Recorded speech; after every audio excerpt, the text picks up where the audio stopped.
ఏమనుకుంటున్నావు? దైవజనుడు అంటే 100 రూపాయలు ఇస్తే పరిగెత్తుకొస్తాడా? సేవ కొరకే కుటుంబాలను వదులుకున్న వాళ్ళు లేరా? సేవ కొరకే ఆస్తిలో తమకొచ్చే వాటాను కాదనుకున్న వాళ్ళు లేరా?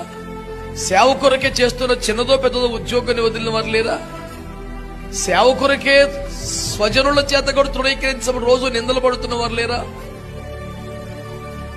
తమ కుటుంబాల్లో పెళ్లిళ్ల కన్నా సంఘ బిడ్డల యొక్క పుట్టినరోజును ఎక్కువగా భావించి అందరికీ దూరం అవుతున్న వాళ్ళు లేరా? అన్ని విధాలా నష్టపోతున్న సేవకులను పట్టుకొని 100 రూపాయలు ఇస్తే ఎవడైనా వస్తాడని మాట్లాడితే నాకు పిచ్చి కోపం వచ్చింది. యథార్థంగా మీ దగ్గర ఒప్పుకుంటున్నాను. సేవకుడు కదా, నీ కోపం రాకూడదు కంటే సేవకుడు అయినందుకే వచ్చింది కోపం నాకు.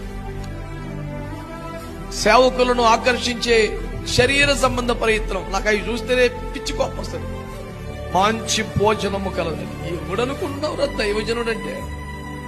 మంచి భోజనం అనగానే ఆరాటపడి వస్తాడు ఆవిడన్న సేవకుడు.